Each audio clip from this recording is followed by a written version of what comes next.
stage de préparation. On était au Qatar pendant 2 semaines, je crois. Et en fait, il voulait pas de famille. En fait, il voulait vraiment qu'on reste ensemble tout le temps. Et puis que Belmadi, il a pris l'équipe, m'a donné cette confiance. Et c'est exactement notre mentalité à tous, hein. Que ce soit les locaux ou les binationaux, ceux qui viennent de France, qui sont en France et qui jouent en Algérie. Vraiment, il connaît notre mentalité, il sait comment nous gérer, il sait ce qu'il faut faire, ce qu'il faut dire.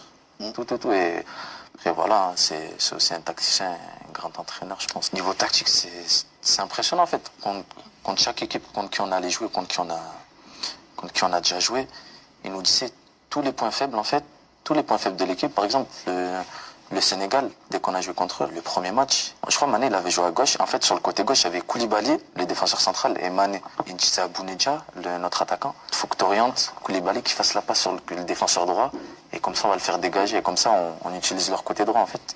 Contre qui on a déjà joué, il nous disait tous les points faibles, en fait, tous les points faibles de l'équipe. Par exemple, le Sénégal, dès qu'on a joué contre eux, le premier match, je crois Mané, il avait joué à gauche. En fait, sur le côté gauche, il y avait Koulibaly, le défenseur central, et Mané. Il disait à Bounedjah, notre attaquant, il faut que tu orientes Koulibaly qui fasse la passe sur le défenseur droit, et comme ça, on va le faire dégager, et comme ça, on utilise leur côté droit, en fait. Et en fait, c'était impressionnant à quel point ça a marché. En fait. Et vous êtes combien au final?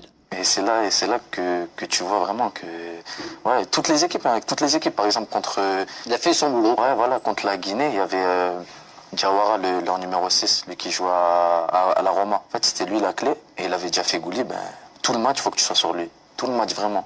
Et tout le match, il a été sur lui, ils n'ont pas pu jouer, et vraiment, c'est ça qui a fait que nous, on a joué. Par exemple, au stage de préparation, pas de famille. Pas de famille. On était au Qatar pendant 2 semaines, je crois. Oui, parce qu'il a joué au Qatar. Ouais, il a joué au Qatar, c'est ça. Ouais. Il a entraîné aussi là-bas. Et en fait, il voulait pas de famille. Alors qu'on aurait pu ramener les familles, les voir. En fait, il voulait vraiment qu'on reste ensemble tout le temps. Et lui, il habitait à 5 minutes. Hein. Et même lui, il allait pas voir sa famille. Jamais. Il allait pas voir sa famille. Par exemple, dès qu'on est arrivé la première fois qu'on était avec lui, il nous a fait montrer une vidéo sur l'Algérie, sur comment l'équipe d'Algérie, en fait, elle s'est créée. C'était l'histoire. Ouais, voilà, l'histoire. En fait, il nous a fait montrer l'histoire. Vraiment, il nous a fait montrer une vidéo et même nous, moi, je la connaissais pas je la connaissais pas, l'histoire. Et déjà. Tu penses que c'est parce que beaucoup sont binationaux? Ouais, je pense, parce que là, on est pour revêtir le maillot de l'équipe nationale, il faut aussi s'inscrire dans son histoire. Ouais, exactement. C'est ce qui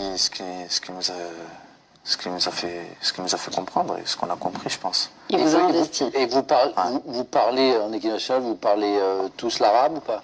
Non, on parle français. Et même parle français aussi. Ouais, il parle français. Après, il parle aussi arabe. Il parle aussi arabe. $10, il parle arabe, tu crois? Qui ça? $10, il parle arabe? Non, $10, il parle, hein. Il parle arabe? Non, je rigole.